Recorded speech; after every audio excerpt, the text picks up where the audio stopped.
Man, what's happening, man? You got Marshawn Beast Mode Lynch, Doug Hendrickson, and Gavin Newsom, and you're listening to Politickin. Chewing on the beat.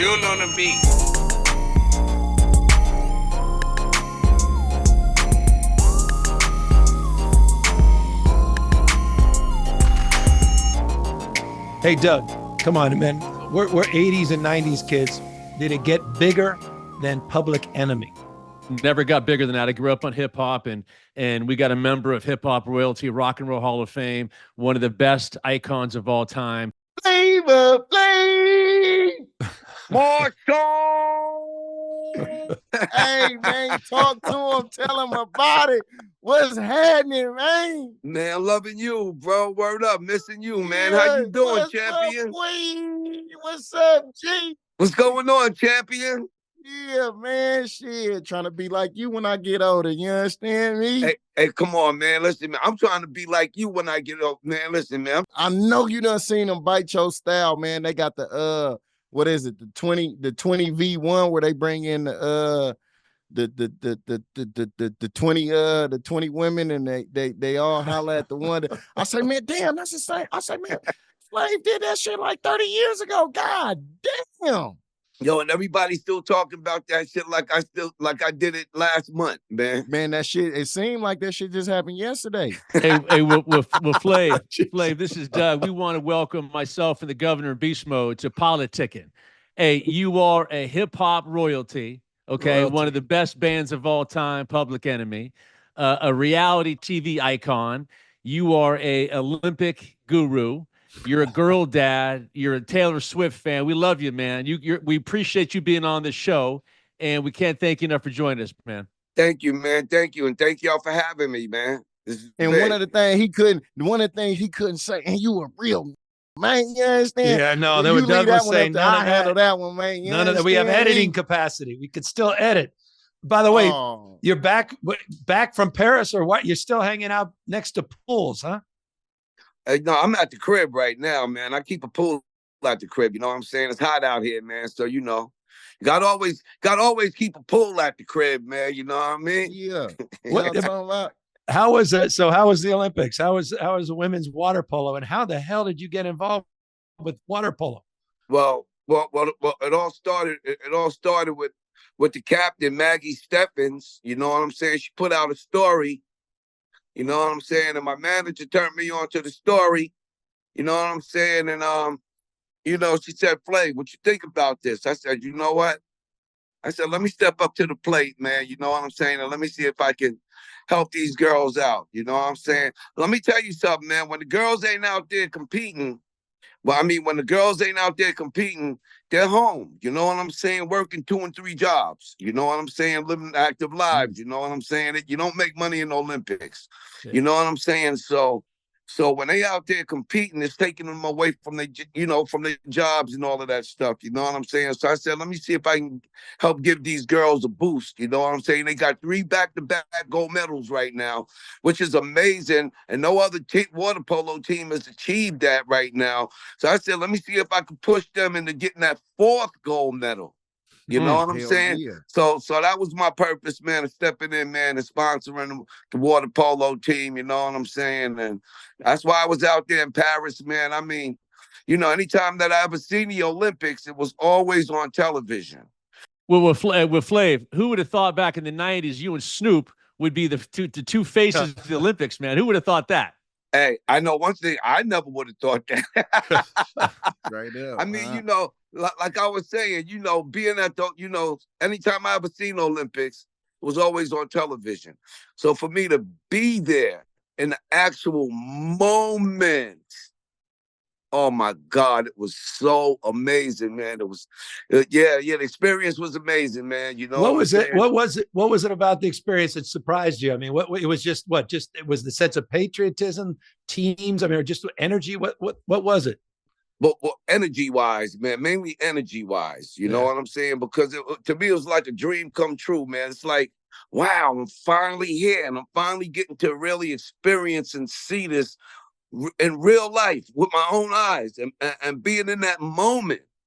You know what I'm saying? I mean, I ain't going to lie, man. The Super Bowl, it's exciting going to the Super Bowl, but this was a little bit more exciting. Straight up? Yeah, straight that up. Shit more straight up, no chaser, man. You know what I'm saying? Word up. All right. Well, shit, since you put it like that, I'm going to go ahead and have me a straight lace, no chase. You understand me? Hey, my guy, you know what I'm saying? Get it in. Hey, man, you got to, man. But damn, that's big. And you know what, man? I wish I could have been there.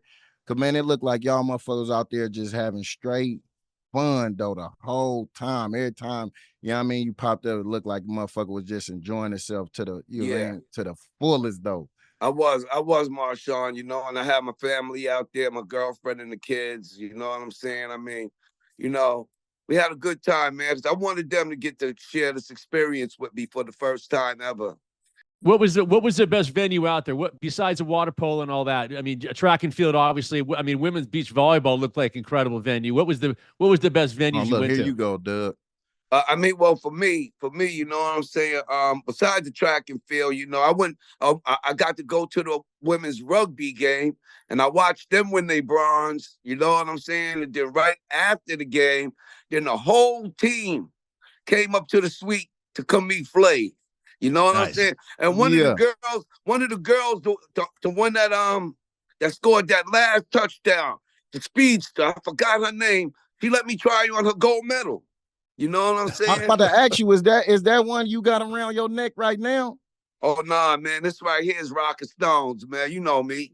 Yeah, man. You know what I'm talking about, man? Talk that shit. You know what I'm saying? You know how I get down. You know what I'm saying? But also, another exciting moment for me, Marshawn. I got to go over to the gymnastics spot and I got to see Simone Biles win her gold medal. You know what I'm saying? And to see her look. And as she was walking to go get the medal, I yelled out real loud. I said, Simone! And she looked up at me and she waved. Yeah, straight up.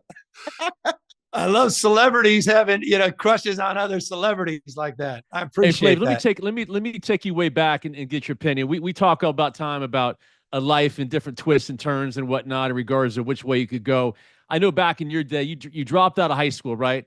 And you ran into some trouble a little bit with the law, and all of a sudden, then you went to culinary school, I believe, right? And then you met Chuck D.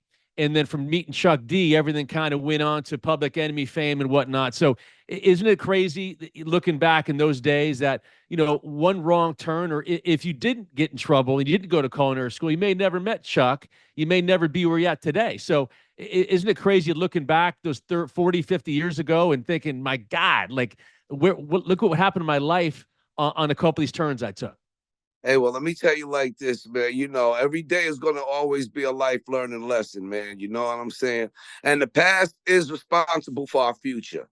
You know what I'm saying? And the whole nine. And I thank God that he let me get through a lot of the things in my past so that way I can have this bright future right now that I got.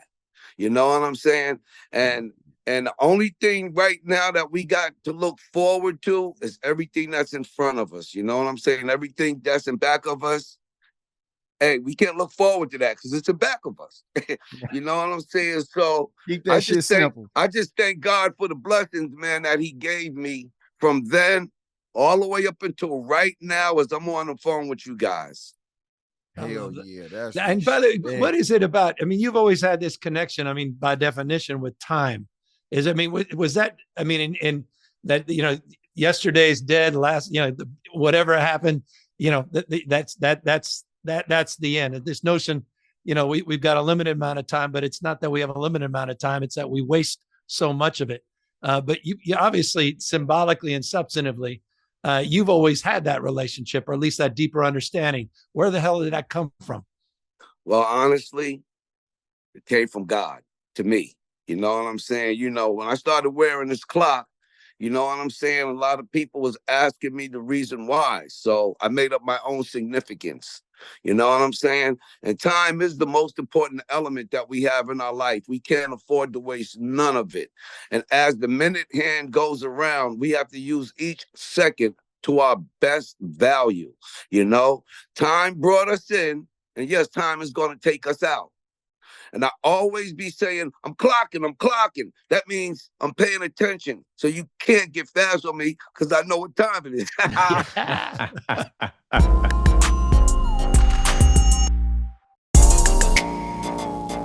You know, you do yours with the ice and some more shit.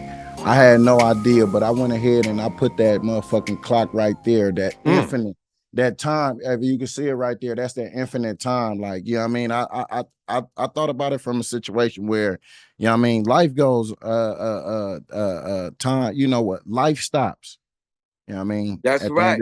At the end of the day, all our life, it stopped. But time, that shit continues. That's and this right. is a continuous clock that I got here on my neck to remind me of that. So while I'm here, you feel me though, I try to maximize, you know what I mean, every minute to every second to every hour that I have to the maximum capacity that I have in it. And I try to live that motherfucker to the fullest. And I ain't know, you know what I mean? It's crazy that you know you right here in front of me, even though you feel me though, man, Spook, I appreciate you, Spook, for, you know what I mean, the introduction and putting me, you know what I mean, in contact with you. But now that I think about it and I see the resemblance and the motherfucking same, the brain wave links, and you know what I mean, how I on that same type of time though, like, man, a motherfucker really appreciate you for that, big dog. Thank you, man. Hey, and speaking of Spook, I just had Spook with me day before yesterday. Man, you already know, man, Spook keep it lit, man. Man, shout out Spook, man, for putting the cut. Shout out to my boy Jalen Rishon, number 30. Yeah. That's right. I'm talking about. Number 30. Man. Number 30. Keep it dirty, my dude. Man, straight up, man. Flav, since Marshawn's my son, I call him my son. Junior, hey, baby boy. He's a little younger than me and Gavin. But take me back to those heydays, Flav. I mean, I never forget. I was 1988. I'm working security at Shoreline, and you're there with Public Enemy, and it was fight the power stuff going on. And I gotta admit, I took I was wearing security jacket, a yellow jacket. I took that fucking thing off. I said, I'm taking this thing off because I loved your music, loved what you guys were all about. But I said, I didn't put this thing away and enjoy the crowd. That was the first time Doug was fired. The first time. Yeah, I quit. But take me back to those heydays, man, of hip hop back in the day, man. What's your going back to there, and that had to be incredible. Well, let me tell you like this, man. You know what I'm saying? You know, it all started, man, really, you know, when we first started out, you know what I'm saying, as mobile disc jockeys, you know what I'm saying? Myself, my partner Chuck D, Hank Shockley, Keith Shockley, you know what I'm saying? You know, we all started out as mobile disc jockeys, and the name of our group was called Spectrum City. You know what I'm saying? And then we ended up doing radio. We ended up doing radio over at Adelphi University because my boy Chuck D and also my boy Bill Stephanie was going to Adelphi around the time. You know what I'm saying? So they ended up getting me a radio show. You know what I'm saying? They ended up getting me a radio show on WBAU 90.3 FM from Adelphi. And also, you know, we used to have the Mix the Hour 1/2 up there. And all the celebs, man, used to come by our show, man. LL, you had Run and them coming by the show. The Beasties. You had that motherfucker lit then. Also, back in the days, you know, the Fat Boys, we gave them one of their first radio interviews too, when they first came out. You know what I mean? So check this out. Let me tell you all this story. I got to tell you all this story because y'all want me to take you back there, so I'm going to take you back there. Please. So one day, I go up to the studio, 510 South Franklin. That's where our studio was, right? So as I'm getting ready to walk into the studio, I heard, I'm like, what the hell is Chuck doing in here, man? You know what I'm saying? I walked in the studio. Back in the days, we had the cassette tapes. I remember the cassette tapes, right? Yep. Hell yeah. So my boy Chuck D had the cassette tape coming out of the deck, going around a microphone stand back into the cassette deck. Ladies and gentlemen, I got to tell y'all right now, that was called the first loop. So anyway, so I told him this story, I told him the story about when I was on my way up to the studio. You know, I ran into this guy named Ron D. Whaley from the Play Hard crew. He's like, yo, man, what's up with your boy Chuck D? I want to battle him, man. I'm like, well, Chuck don't battle. We don't, but, you know, we can set you up for a battle. But he said, yo, your boy Chuck, man, he swear he nice. I said, yo, man, my boy don't swear he nice. My boy knows he's nice, you know? So Chuck said, yo, put that story right here on the beginning of this tape right now. So then that's when I said, yo, Chuck, bust the move, man. I was on my way up here to the studio, you know what I'm saying? And this brother stopped me and asked me, yo, what's up with your boy Chucky D? He swear he nice. I said, yo, he don't swear he nice. He knows he's nice. You know what I'm saying? So, Chuck, I got a feeling you're turning into a public enemy. Now, remember that line you was kicking to me on the way out to L.A., Lawrence, and Queens when we was in the car on our way to the shop? Yeah. But right now, kick the bass for them brothers and let them know what goes on. The Chuck D says, what goes on? Well, I'm all in, put it up on the board. Another rapper shot down from the mouth that roared. 1, 2, 3, down for the count, the reads up to my lyrics. Oh, yes, no doubt. And yo, we made that tape for our radio show, right? For BAU. So the tape got kind of hot and popular, you know what I'm saying? So one night, DMC and Jam Master Jay comes up to the radio station looking for Chuck. So I ended up taking them over to the studio to talk to Chuck, and they wanted to talk to Chuck about taking Public Enemy #1 and putting it on Def Jam Records. So at that time, Def Jam Records still wasn't doing all that great because they had just started, you know what I'm saying? So Chuck is like, nah, I'm just having fun doing radio right now, man. I don't want to do no records, this and that, and this. Then the next year, we went down to Def Jam Records, and Russell and Rick Rubin, right? Russell and Rick Rubin, we went to sign, and all they wanted was Chuck. They didn't want me. You know what I'm saying? So Chuck was like, hey, yo, check this out. If he's not part of this, it ain't going to work, because the only way this is working right now is with him. You know what I'm saying? It's in that. So it was Chuck D that forced me down Def Jam's throat. You know what I'm saying? And when he did that, I ain't gonna lie, but it's one of the best things that could ever happen for Def Jam. Public Enemy was born 1986. That's when I was born. So, you know what I mean? Something great had the destined about that motherfucker. So that great moment that you just, you know what I mean, painted the picture for everybody to see, that's when the motherfucking beast mode was born. You understand me? Right. So I was just getting out of high school with Doug. Jesus. You said you just got out of high school. The hell is that? Damn, my boy. You know what I mean? You OG, my boy. OG. That's what they call that. Yeah, that was 1986, man. We put that record out, man. You know what I'm saying? And then when I came out with that phrase, yeah, boy. Hey, man, I'm just... Check this out.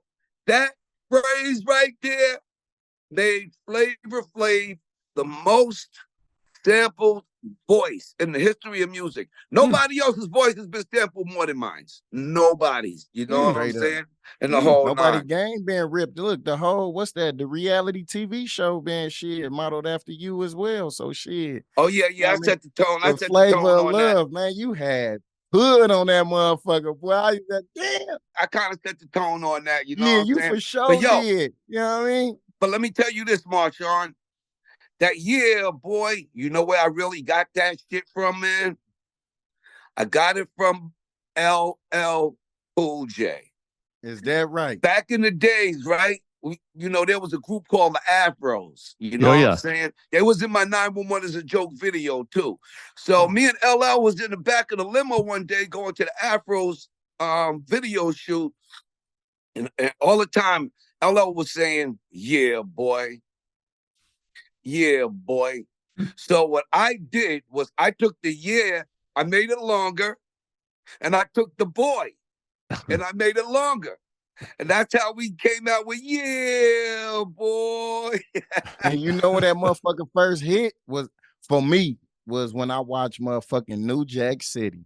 Wow, Nino! Nino! Yo, welcome to the spotlight.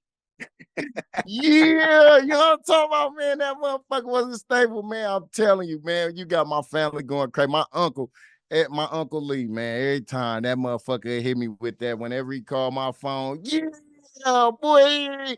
Say, man, get your motherfucking that. Fuck that. What's happening? You feel me, man? So, Flav, who were your inspirations growing up as far as music in terms of that genre? Because obviously everybody was starting out at the same time. Who'd you aspire to be? Who'd you love back then? I mean, well, we had all of our musical inspirations, man. You know what I'm saying? The Gap Band and Rick James. You know what I'm saying? The old back in the days oldies. The Diana Ross and the Supremes, the Four Tops, Marvin Gaye. You know what I'm saying? James Brown. You know what I'm saying? That also, I grew up listening also to a lot of like rock shit. You know what I'm saying? I grew up listening to rock music. You know what I'm saying? Back in the days, groups like Rare Earth. You know what I'm saying? Chick Corea, Return to Forever. You know what I'm saying? Mandrill, Led Zeppelin, Black Dog. Come on now. Come on now. Let's go. So a lot of these was my musical inspirations, man. Herbie Hancock, Dizzy Gillespie. Also one of my good friends, God bless him, who I miss so much today, my boy Miles Davis. Come on. Amen. Amen. He was a good friend of mine too. And me and Miles Davis, we narrated the first movie that I ever was in my life, which was Listen Up, The Lives of Quincy Jones. Me and Miles Davis narrated that movie. You know what I'm saying? Word up on the strength. Hey, Flav, when are we doing the Taylor Swift collaboration? I know you're a big Swift fan. Yeah, hey. Not only am I a big Swiftie, but I have a new name. My new name now is King Swiftie. Get it right. King Swiftie. King Swiftie. Flavor Flav is king of all the Swifties. I'm king of all the Swifties, man, You got to get Taylor Swift to hit him with a, yeah, boy. hey, yo, I went up to Taylor Swift at the Grammys. I said, hey, Taylor, do you know, all because now I've been supporting you real hard, do you know your fan base call me King Swiftie? She said, I know. Yeah. You know what I'm saying? I went and seen her show about King Swiftie. You understand what I'm talking about? Yeah, I went and seen her show in Hamburg too, man. She blew that shit out the water, man. And she gave me a shout out from the stage. You know what I mean? I love Taylor Swift, man. Her lyrics, man, you know what I'm saying, is real. She writes about a lot of the things that she's been through, you know what I'm saying, in the whole nine, and she keeps it real, with a fan base. So that's why I support her big time. Speaking of keeping it real, I mean, obviously your music, aside from the music itself, the movement that was so much part of the music, the authenticity behind it, and calling balls and strikes on racial justice, social justice. I mean, was that intentional, or is that just a byproduct of just you're just being freely expressive? Or were you guys trying to really set a tone and tenor for social change? Well, see, one thing that we always was about, you know what I'm saying, with our music, we write about a lot of the problems that was going on in the neighborhood, but then within the same record, we try to come up with the solution to the problems. You know what I'm saying? And, there was a lot going on that we wanted the whole world to know about. I say Public Enemy was the CNN of the streets. That's what I call us, the CNN of the streets. You know what I'm saying? And we put out a lot of social awareness, out there. You know what I'm saying? My partner, Chuck D, let me tell you something, man. The reason why I back him is because all of the records that we ever put out, nobody ever proved Chuck wrong. You know what I'm saying? And one thing that I can say about my partner, Chuck D, who's a very, very smart, crazy smart individual, man. Before he writes the record, he does his research first. Then he writes about it, and then we put it out. So that's why nobody can prove him wrong. So, hey, you only gonna stand by what's right. You know what I'm saying? But just to let y'all know, even if my partner Chuck D was wrong anywhere, I would still stand by him anyway. I love that. But you think the music today, it's interesting. You prescribe not just the problem, identify a problem. And I love the CNN of the streets, man. That's a great way to describe it. But this idea of then focusing on the solution and focusing on some positive change. Is that still, you think that's reflected today's music as much as it was back then in the 80s and 90s? Well, let me say this, because, today is a lot different from when we first started putting out records and shit, you know what I'm saying, in the whole nine. And, back in the day when we was putting out our records, they had messages to them, you know what I'm saying, in the whole nine. Today, you got a lot of people just making rap records. And there's a lot of good rap records going on out there right now. You know what I'm saying? But today's records is mostly, bragging and boasting and shit, guns, drugs, sex, you know what I'm saying? Gang violence and all of that. That's what, that a lot of the records that are being made today, rap records is about. But the way that these people are writing their records is because this is the way that they're actually living in their neighborhoods. You know what I'm saying? But you do got a lot of people out there faking, talk about I'll bust this and I'll shoot that. Never shot a fucking gun up in their fucking life. But they ain't really with the shit. They ain't about what you got a lot of fucking fakes out there. You know what I'm saying? Word up, man. Hey, real people do real things. And real people recognize real people. You know what I'm saying? Hey, Flav, I got a question. I'm going to turn it up. How many free flights did Southwest give you handing all the peanuts out, man, on the plane? Well, I never had no free flights, but I did hand out a lot of peanuts. Well, you gave them a lot of exposure, man. So they should be giving you something. We got to call Southwest. Hey, check this out. Not only did I hand out the peanuts, but also as we was landing, they gave me the mic. And I was like, all right, y'all, everybody on here on the plane, how does it feel to be landing to the voice of yours truly, Flavor Flav? And the whole plane is like, yo. As a frequent flyer, that's the best flight. Trust me, there haven't been that many good flights lately, so I appreciate Gavin, that. you ain't never flown motherfucking Southwest. That Southwest is the state airplane, brother. Batman, I don't never think you ever flow Southwest a day in your life, my boy. I'm lucky to get A status. It's usually B or Flav, C. You know brother. what we got to do, though? We got to team you and Marshawn up, because if you remember, Flav, back in Marshawn's rookie year, he did the Applebee's piece, and you're a Red Lobster guy. We got to somehow bring Red Lobster and Applebee's back. And hey, we got to save the biscuits, G. We got to save the biscuits. The cheddar biscuits? Hold on. They trying to take the biscuits, They trying to take the cheddar biscuits away? Yeah, we got to keep those around, man. Yeah, they can't. You can't take the cheddar biscuits away. That's a staple in the community. Let me tell you something, man. You feel me? That's right. When it come down to Red Lobster, man, Red Lobster was always one of my favorite family restaurants to take my family to. You know what I'm saying? And also, back in the days, come on, man, when you was able to go to Red Lobster, you was balling. You was, you know what I mean? You was getting a bag up out their ass. You feel what I'm talking about? What? Man, that's right. You was balling. That's a 5-star motherfucking restaurant.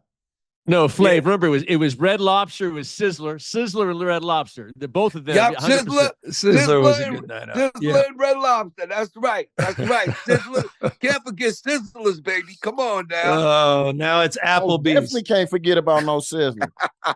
Oh, man. Where are you? Where are you spending most of your time? In the desert. Right here where I live in Vegas. I'm in Vegas. In the desert. Look, Gavin, you always trying to find a motherfucker whereabouts and shit. I'm just trying to find general location. I ain't looking for the goddamn address. In the desert, man. It's hot in the desert, man. Hey, Flav, what'd you think of the DNC last week? Did you watch any of it? No, I ain't get to see none of that.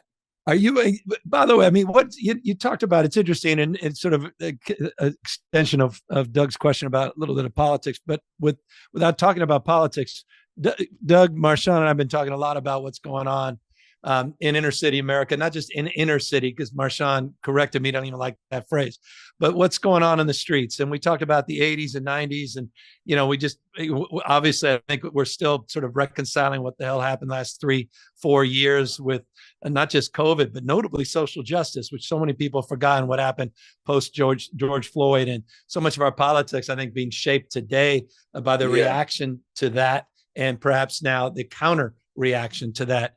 But what's your sense of how the hell we're doing?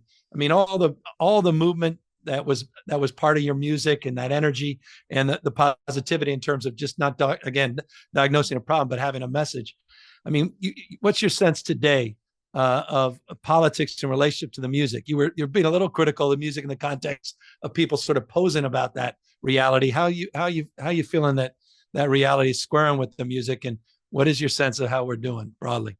I mean, well, let me say this, man, because I've never been much of a politician and shit, you know what I'm saying? And I never really cared too much about getting into the politics. Amen. You know what I'm saying? And see, like right now, today, when it comes down to these politics, on both sides, the Democrats and the Republicans, everybody's right, nobody's wrong. You know what I'm saying? And right now, there's a big fight going on with the Democrats and the Republicans, you know what I'm saying? And you know what? I stay out of it because, to me, everybody's wrong and ain't nobody right yet. You know what I'm saying? So that's why I stay out of the politic thing, man. You know what I'm saying? The way I see that shit is like all the politicians, they like middlemen. And we all know when you start putting this shit into a term of a way that motherfuckers, you know what I mean, like us can understand, that is like the middleman gonna make sure that they get fed, you know what I mean, from both ends. You feel what I'm saying? They gonna make sure they get paid from, you know what I mean, over here, and they gonna make sure that they get paid from over there. And at the end of the day, they gonna say the best shit that they need to say in order to make sure that they continue to get their bread. So, you know what I mean, Flav, I ain't gonna lie, like, you know what I mean, I was telling Gav, like, man, when you talk about the Republicans and the Democrats, like, that shit ain't nothing but a motherfucking game, though. Right. And then the politicians is the voice that they put out there, you feel me, though, to speak their piece. And then they ain't nothing but a motherfucking middleman to the people. And then on the other side, the middleman to the government. And at the end of the day, you could never put too much on them, because at the end of the day, they're gonna say what they need to say in order to appease both parties, because they're gonna need, you know what I mean, backing from both of them. So when I was thinking about that shit, and you put this shit into perspective, like, man, well, look, man, if you got a motherfucker right now who gonna go out and get you, because I mean, Gav went to the border, and you know what I mean, we was talking about the fentanyl and shit, and it was like, how much is the fentanyl in it? You probably get a brick of fentanyl for about 20 bands or something. And I'm like, shit, you put a middleman in that, you know what I mean? From a motherfucker who got it, and like tell somebody who, you know what I mean, who want it, like, yeah, you know, I could probably get you a brick of fentanyl for about you know what I mean, 20. Right. And then like, yeah, I got my people over here be able to get it, you feel me? Oh, then he gonna go get it. But at the end of the day, that motherfucker gonna collect from the motherfucker he's selling it to. Right. And he gonna collect from the motherfucker who he gonna put in contact for the motherfucker to sell it for. And then when you put the information in the hands of the politicians, Gav, don't take this offensive. I take none of this. Don't get all offensive and shit. All good, man. When you put it in perspective, it's like, shit, the politicians got to make sure, all right, he gonna tell what he need to tell to the people in order to get what they need to get, in order for the government to be able to sign on what they need to sign on. I'm like, damn, you know what? Them motherfuckers play a middleman role. So at the end of the day, realistically, in a sense, Gavin, exclude you out this conversation for a second. We ain't even talking to you or about you right now, but who the fuck can you trust when, you know what I mean, you know that an individual finna go ahead and capitalize on both ends? Why you not gonna make it sound good to this party over here on the right, just the same way that you're gonna make it sound good to the party on the left? Well, that's why Marshawn and Flav, we all got to be back being civil and being nice to everybody and living life. And Flav, no one's lived life like you or Marshawn, and that's the beauty of it, because you know, we all have QTR, quality time remaining, Flav, and you've lived your life that way. We know Marshawn's lived his life that way. So Flav, what's next for you the next 5 years? What do you want to do? What do you want to get into? Doug, I liked that segue, my boy. You did a very good job right there, man. You know what I mean? Look, that's Get why out of the politics. You feel me? That's a politician right there. Hey, Doug, as my firstborn, you know what I'm talking about. That was a good job, Marshawn. Thank you. That was a good segment. Good segue, son. So Flav, what do we got? What do we got next? Hey, check this out. But before I jump into that, right, I just wanted to just add on, you know what I'm saying, in the whole nine. You know me, man, I have a special goal in life that I'm trying to achieve, you know what I'm saying? And what I want to do is I want to take all races of the world, you know what I'm saying? All races of the world, all nationalities, and I want to try to combine them together as one. You know what I'm saying? Because this world is made up a whole bunch of different races. You know what I'm saying? You got the black race, you got the white race, you got Italians, you got Chinese, you got African. I mean, you know, now all of these races of people, you know what I'm saying? But at the end of the day, there's only one race. That's the human race. Human motherfucking race. So no matter what race we come from, no matter what color we are, no matter what part of what country we come from, no matter what language we speak, but at the end of the day, we all sisters and brothers, man. And we must form a wall of unity. You know what I'm saying? We must stick together and build that wall of unity so nobody else can tear. It'll be so strong nobody else can tear it down. So that's my mission right now. You know what I'm saying? I'm gonna tell you something, man. One thing that my partner Chuck D said, when it comes down to the word peace, I'd rather live in it than fucking rest in it. Hey, I like that. Yeah. I like what you're saying. You know, the Bible talks about we're many parts, one body. And when one part suffers, we all suffer. Dr. King talked about that, right? He said we're all bound together by a web of mutuality. And we've forgotten that, man. And I mean, Marshawn talks about this gang culture, but even in the prism of red versus blue and this zero-sum BS. So I appreciate that spirit. And of course, that's a spirit that's defined your success, your advocacy, and the world that you're trying to build. So what is, I mean, you know, as Doug said, segue, where do you, I mean, you know, Marshawn made the point, man, you were way out front in the 80s and 90s, you're crushing it. Now, more recently, in contemporary terms, you keep reinventing yourself. Obviously, you were leading and cutting edge of reality TV. Marshawn begins jealous as hell because you were sitting there 1 versus 20. So where are you going to be? Man, I need me a love of beast mode or something, though, man. Man, no, you can't seen handle that flavor of love. I'm like, God damn, he really brought him out. Like, man, hold on. Hey, I need to, you feel what I'm saying, though? You feel me? Like, hey, put me in the game, coach. Let me talk. Shocking. Through a lot of all of that, you know what I'm saying? I made some major accomplishments, man, through reality TV. You know what I'm saying? I made a lot of major accomplishments through this rap music thing, man. You know what I'm saying? You know, I'm in the Rock and Roll Hall of Fame. You know, got the Lifetime Achievement from the Grammys. You know what I'm saying? I got a nice little layout in the African American Smithsonian Institute down in DC. Congratulations. You know what I'm saying? I got stuff in the Grammy Museum in LA. You know what I'm saying? In the whole nine. When it comes down to VH1, you know, reality TV, I still hold a record at VH1. I brought VH1 its most viewers ever in its history, 7.5 million viewers, and no one has ever seen that. You know, they tried it with Bret Michaels, they tried it with Ray J, they tried it with New York, but can't nobody break that record but Flav. You know what I'm saying? So me, when it comes down to reality TV and all of that, been there, done that. I know that I set the tone for reality TV and all of that. So now, being that I did drop out way back in the day and I never got my diploma, I'm going back to high school and I'm going to get my diploma and I'm putting that on TV. I'm putting that on TV. You know what I'm saying? I'm going back to high school, get my diploma, put that on TV, and then also I'm focusing, you know, on put my residency together here in Las Vegas. You know what I'm saying? I got a residency right now too that I'm going to be working on. You know what I'm saying? And I want to put it together here in Las Vegas.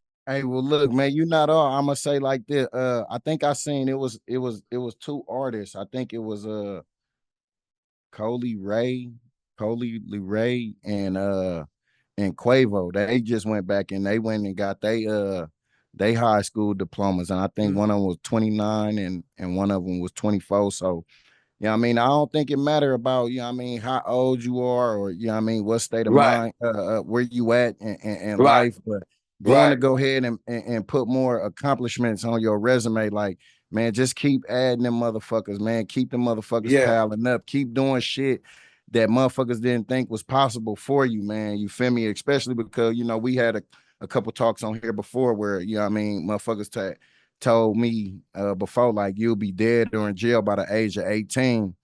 And you feel me though, every year that I've had after 18, it's almost been like an extra life, like something that I have been able to celebrate, considering that individuals really had this mindset on that's what my life was supposed to be. So I mean, as long as you keep on, executing anything that you put to your, to your mind and shit, and keep on elevating levels that you probably didn't even think. Cause I mean, who the fuck would think about going back to, get they high school diploma after they done just read down a resume that you just read down? Like, it don't even make sense. You feel me though, to do that. But the fact that you had an opportunity to do it and you gonna go and do it, like, that shit is huge. That shit is big, though. Yeah, that's really cool, Flav. I mean, I can't. Definitely that. And also, I'm doing this high school show, for two reasons. Number one, to show a lot of people my age that it's never too late to go back and get your diploma. But this is also to a message for the kids that's in school right now. Right now, while you in school and you got that chance, get that piece of paper, man, because you're going to have a hard time through life without it. And not only that, but you might not make it back like me to get it. Yeah. So get it now while you're ahead. You feel me? So, Flav, are you actually going back to your same high school and walking the halls and I'm not going back to the same high school. I think we're going to end up shooting this show here in Vegas. So we're trying to find a school right now that's going to let me shoot in. You know what I'm saying? In the whole nine. But yeah, it's definitely going to go down.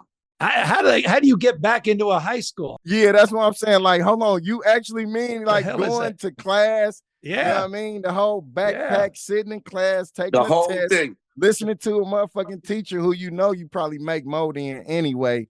All that. Probably, you feel me? The whole shit. Yep, the whole shit, nothing but the whole shit. So help the whole shit, Marshawn. You got PE, you got lunchtime, the whole thing. I might have to come do a pop-up in the classroom just to see what's happening so I can go fucking around. Listen, check this out.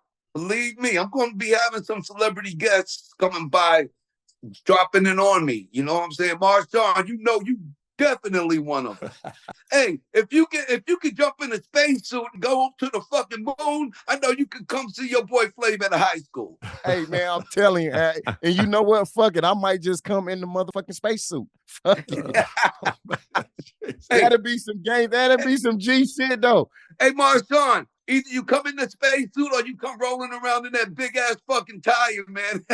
Yeah. Hey, you know what, man? It don't matter what the fuck I come in. I'm going to make sure I come correct, though. I'm going to tell you that much. Man, come sit in class with you for a day? I'm going to tell you this. This might be the day that you get suspended from class for being a class clown, because we going to act a motherfucking fool in that motherfucker. I want to come on a test day, too, to see if, so I could take one of them tests to see if I'm smarter than smarter than a fifth grader or something. Or Dan Quayle. You could spell potato. Flav, is the invite stand for me and the governor too, Flav? Hell yeah, come on. hey, like Bob Barker said, come on down. Come on down. Come on down. Hey, Flav, are there Hendrickson and Gavin Newsom? Come on down. Jesus. Come attend a motherfucking couple classes. I get nervous in class. I didn't do very well in high school. A lot of stress. Also on the music tip, you know what I'm saying? I've been doing some recording, and me and my partner Chuck D, we gonna come with some more Public Enemy music for y'all. But also, on a solo tip, you know what I'm saying? Like I said, I've achieved a lot of accomplishments with this rap music thing, you know what I'm saying? So I'm about to do a musical crossover right now, you know what I'm saying? And I'm about to start doing some R&B records. Love it. Nice. Yeah, because I can hold a couple of notes. You know? So I think I could start me a whole brand new chapter there too, you know what I'm saying? I'm going to reinvent myself there as well.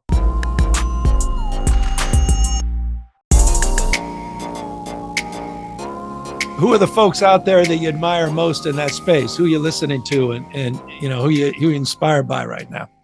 Oh, man, I'm inspired by a lot of these artists right now, man, with these amazing voices out there, man. So many I can't even really call names right now, man, you know, but yeah, man. Yo, let me tell you something, man. Chris Brown is definitely killing the game, number one, you know what I'm saying? My boy Tank, Joe. Oh, he talking. Yeah. They fire. Yeah. Miguel. Okay. Yeah, Miguel. Come on. I mean, these are guys with fly voices, man. You know what I'm saying? In the whole nine. And hey, even Drake got a good voice, and he's a rapper, but he's got a nice singing voice, though. You know what I'm saying? But yeah, man, I'm gonna start singing, man. I want to sing to my death now. Hold on, man. Hold on, because you sung the national anthem. What game was that you sang the national anthem at? Oh, that was at the Milwaukee Bucks. You know, I got a nephew in the league. His name is Marshawn Bowl Champion. You know what I'm saying? He's number 3 on Milwaukee Bucks. You know what I'm saying? So, you know, when I went out there to Milwaukee, they let me sing the national anthem there. So I did it my way. My way. Yeah. I know how to really sing it and be on note and everything. And I know how to, you know, but I did it Flavor Flav's way. You feel me? Yeah. And it took a little while getting through the song and all, but that's what Flav would do. You know? You feel me? Yeah, that's what Flav would do. Flav would make a statement. I ain't gonna lie, the way I sang that national anthem, G, that shit made a fucking statement. Everybody's still talking about it today. But I've been invited by the Atlanta Hawks to come sing it there. I've been invited by the New York Knicks to come sing it there. And now I've been invited to go sing it out at Caitlin Clark. What's the team? Indiana Fever. Yeah. I've been invited to go out there and sing it there too. You know what I'm saying? So hey, Flav, take me through being a girl dad. I got 2 girls, man. I know you're very very proud of that fact, man. Take me through being a girl dad and how great that is. Well, let me tell you like this, man. A guy like me, man, I got 4 daughters. I got 4 daughters, man. You know what I'm saying? In the whole 9. And, you know, I mean, you know, girls, man, they're very special, man. Girls are very special, you know what I'm saying? And you always want to make them feel special, you know what I'm saying? And I enjoyed, you know, raising my daughters, bringing them up, and I understand their feelings, you know what I'm saying? So me, being a girl dad, you know what I'm saying? I know how other girls out there in the world feel too, just like those women on the water polo team, you know what I'm saying? I mean, they out there busting their ass, working hard. You know what I'm saying? And all they want to do is just be recognized for what they do. You know what I'm saying? In the whole 9. I'm going to tell you something. When it comes down to all of the sports that's being played in the Olympics, water polo is the hardest sport. It's the hardest sport because all you're doing is treading water, man. You know what I'm saying? In the whole 9. I jumped in the water with the girls and I tried it. And I know what it takes, man. And they taught me a couple of things. They taught me the egg beater thing to where I can float around on top of the water with no hands. They gave me the ball so I could try to score and shit. You know what I'm saying? Your boy Flav did good. I scored 2 goals. 2 goals. You know what I'm saying? But at the end of the day, though, all of these girls, all the girls want to do is just be recognized. You know what I'm saying? For what they do. You know what I'm saying? No doubt. So that's why I understood that. And that's why another reason why I jumped in there, you know what I'm saying, to help out. Well, Flav, we need you and Snoop and Marshawn in the 28 Olympics, man. We need you 3 to be the torchbearers at Olympics in LA. Hey, guess what? I got a feeling I might be one of them. So, look at that already. Yeah, I'm shooting for it. I put my bid in. Already. I said, if Snoop can carry the torch in Paris, come on, man. Flav can carry that bad boy in LA. And Snoop did a fantastic job, man. Next level. He rocked. Even though they did pay him $500,000 a day, they paid him $500,000 a day. Snoop got a nice payday out of that. Besides the payday, though, he did a good job, and I know that man had a lot of fucking fun, man. Snoop had a lot of fun out there. Yo, mad big ups to Snoop. Mad big ups to you, Snoop. Snoopadelic. That's my boy. That's my guy. I want one of them pins, too. He got his own Olympic pin, man. I want to try to get me one of them Olympic pins, man. Shout out Snoop, man, straight up. Oh, God. Well, I have a feeling, Doug, we're going to see the three of them. We're going to see Marshawn, the trifecta, the three of them down in L.A. In 2020. Look, man, you the governor, man. You need to make some shit happen. I know. Gavin. I think I can help you with that pin as well, Flav. All right. But, yo, I can see Marshawn carrying the torch. I see that. Hey, yo, Marshawn, if you carry the torch, bro, please pass it to your boy Flav. Hey, man, you pass that motherfucker to the left-hand side. Oh, God. Here we go. Keep that bitch in rotation. Here we go. You understand me? Keep it in rotation. Well, Flav, we can't thank you enough for joining us, bro. We've been massive fans of yours. I mean, me personally, since back when I saw you back in 1988, man. And like I said, you're as real as they come. This is what the show is all about, bringing people like you on here to talk about life and everything and experiences and all that stuff, man. So, you're the real deal, bro. We can't thank you enough for joining us, man. It's been a pleasure. Thank you, man. Hey, yo, check this out. I just want to add on too, you know what I'm saying? Before we get off of here, because we was on that girl-dad situation thing, you know what I'm saying? And like I said, all of the girls want to do is just be recognized for what they do. So back in the day, Spike Lee put out a movie called He Got Game.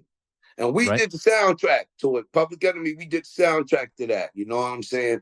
So now we're working on this record. We get ready to release the record. It's called, we taking He Got Game and we're turning it into She Got Game. Nice. Love it. So y'all get ready to get She Got Game probably next week. Breaking news, Flav. I love it. Next week. She got game. By the way, are your girls, do they have game? Are they they're following your footsteps? Yeah, man. Hey, my girls are good parents, man. They being good mothers, man, to their children and all that. I mean, I got 3 daughters that have children and 1 don't. My daughter Designer, she ain't playing that right now. She's just, you know what I'm saying? My daughter Designer, she's just out here doing her thing. I'm proud of her. She's working. She's got a good job, man, and got her own car, her own place, and I'm proud. I'm very proud of her. You know what I'm saying? And the whole nine. But yeah, all my girls are doing good, man. So they kind of following their footsteps, their dad's footsteps in the good parenting direction. And how's being a grandpa? Is it what they say it is, better than being a parent? Hey, I ain't gonna lie. It's fun being a grandfather, man. And not only that, but I love hearing the word granddaddy, because that's what my grandchildren call me. Like my grandchildren say, "Hi, granddaddy." You know what I'm saying? Yeah. And a couple of them call me grandpa. You know what I'm saying? I got 11 grandchildren. You know what I'm saying? 11 of them. Yeah. Oh, yeah, you got a village. Yeah, I got a village. Hey, check this out. I got my own football team, man. You know what I'm saying? And some substitutes. And some substitutes. It takes a village, man. It takes a village. Maybe Marshawn, you should be a substitute teacher when he's back in high school instead. Speaking of substitutes. Yeah, hey, you know what, man? We might be able to make some. There's an episode. I like this. Yo, that would be dope. That would be dope, man. I go to class one day and Marshawn Lynch happens to be my teacher.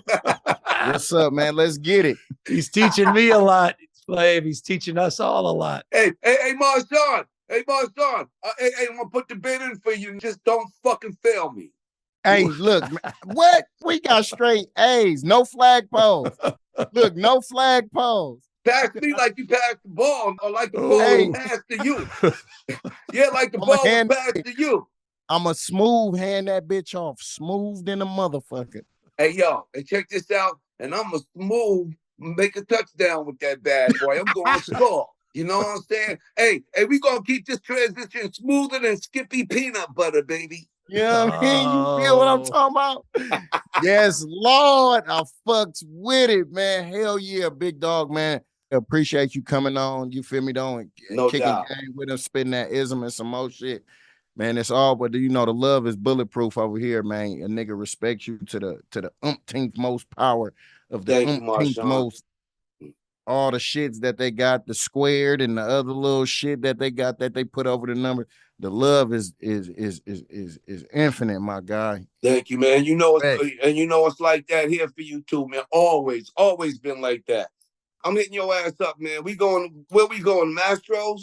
Where we going? Mastros. Look, hey, it don't matter. It don't matter. I thought it was a Red Lobster. The last few. Hey, yo, we can go. Yo, if my boy fuck with Red Lobster, I'll take him to Red Lobster. Man, I fuck with the cheddar biscuits. No, he's moved up to Mastros. I love it. I will get him the whole menu and some. Oh, let's do it. Hey, thank you guys for having me on. Thanks, Flav. This has been a blessing and an honor, man. Word up, man. On the strength, man. Thank y'all for having me and the whole nine. Bless y'all with your lives, your futures, your goals, your families.